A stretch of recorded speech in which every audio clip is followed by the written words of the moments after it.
நபிகள் நாயகத்தை பார்க்க யாராவது வந்தாங்கன்னா ஏதாவது சாப்பிட்றதுக்கு கொண்டு வர்றாங்க.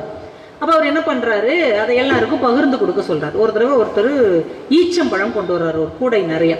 அவர் கூடவே அக்பர் அலின்னு ஒருத்தர் இருக்கிறார், அவருடைய உறவினர்.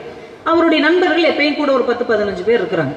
இப்போ அந்த கூட நிறைய ஈச்சம்பழம் வந்தோடனே நபிகள் சொல்கிறாரு, அக்பர் இதை எல்லாருக்கும் பிரித்து கொடு அப்படிங்கிறார். உடனே இவர் கேட்குறாரு, நீங்கள் பிரித்து கொடுக்குற மாதிரி கொடுக்கவா இல்லை இறைவன் பிரித்து கொடுக்குற மாதிரி கொடுக்கவா அப்படின்னு ஒரு யோசித்துட்டு, நான் பிரித்து கொடுக்குற மாதிரியே கொடுத்துரு அப்படின்ட்டு போயிடுறாரு. இவர் எல்லாருக்கும் சமமாக பிரித்து கொடுத்துட்டு கூடைய ஓரமாக வச்சிடுறாரு.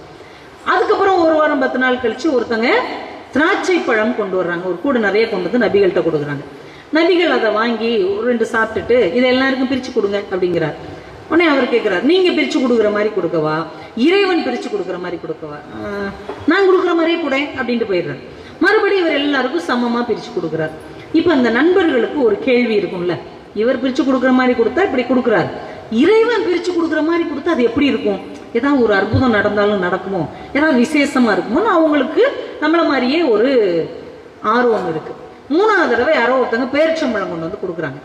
இப்போ அவர் சொல்கிறார், இதை எல்லாருக்கும் பிரித்து கொடு, நீங்கள் கொடுக்குற மாதிரி கொடுக்கவா இறைவன் கொடுக்குற? உடனே நண்பர்கள்லாம் சொன்னாங்க, இல்லை இல்லை இறைவன் கொடுக்குற மாதிரி இந்த ஒரு தடவை கொடுக்க சொல்லுங்களேன் ப்ளீஸ், அப்படி கொடுக்க சொல்லுங்களேன், ஆசைப்படுறாங்கல்ல இறைவன் கொடுக்குற மாதிரி கொடு அப்படின்ட்டு போயிட்டார். உடனே இந்த மனிதர் என்ன பண்ணாரு, ஒருத்தருக்கு நிறையா, ஒருத்தருக்கு குறையா, ஒருத்தருக்கு 1, ஒருத்தருக்கு 2, ஒருத்தருக்கு ஒன்றுமே கொடுக்கல, இஷ்டத்துக்கு கொடுத்து கவுத்தி வச்சுட்டு அவர் பாட்டு போயிட்டார். இந்த ஒன்றுமே கிடைக்காதவங்க இருப்பான் பாருங்க, அவன் 1 கிடைச்சவன் 2 கிடைச்சவன் நேராக நபிகள் நாயகத்துல போய் ஒரு தப்பாக பிரித்து கொடுத்துட்டாரு, அவனுக்கு 10 கொடுத்தாரு, இவனுக்கு 8, எனக்கு 1 கூட கொடுக்கல, இவனுக்காவது 1 கொடுத்தாங்க அப்படின்னு எல்லாரும் கம்ப்ளைண்ட் பண்ணுறாங்க. நபிகள் சிரிச்சுக்கிட்டே சொன்னார், நீங்கள் தானே இறைவன் கொடுத்த மாதிரி கொடுக்கணும்னு எதிர்பார்த்தீங்க, இறைவன் இப்படித்தான் கொடுப்பார்.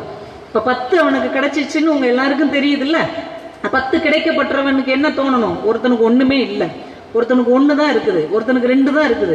அப்போ அந்த 10ல் 2 ஒரு இல்லாதவனுக்கும் 1 கிடைச்சவனுக்கு இன்னொன்னும் கொடுக்கணும் இல்லையா, கொடுத்துருக்கணும் இல்லையா?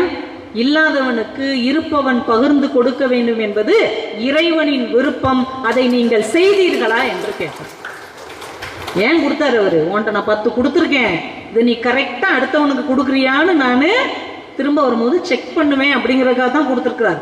நமக்கு தான் கொடுத்துருக்காருன்னு வாங்கி உள்ளே வச்சுக்கிட்டே இருந்தோன்னு வைங்க, அங்கே கேள்வி கேட்பார், உன்ட்ட இவ்வளோ கொடுத்தேன்னப்பா, ஏன்ப்பா உன் தெருவில் ஒருத்தன் படிக்க வழி இல்லாமல் நின்னான்ல, அவனுக்காவது நீ ஒரு படிப்பையாவது கொடுத்துருக்கலாம்லப்பா. அந்த ஏழை பொண்ணு உன் வீட்டு வாசலில் நின்று பிள்ளைக்கு கல்யாணம் பண்ணுறதுக்கு காசு இல்லைன்னு கேட்டுச்சே, ஒரு பவுன் கொடுத்துருக்கலாம்லப்பா, உனக்கு 300 பவுன் நான் கொடுத்தேன்ல அப்படின்னு கேட்டால் என்ன பதில் சொல்லுவோம்? கடவுள் இருக்கிறாருன்னு நம்புகிறோம்ல, அப்போ கடவுள் கேள்வி கேட்பாருங்கிற நம்பிக்கை ஏன் இல்லை?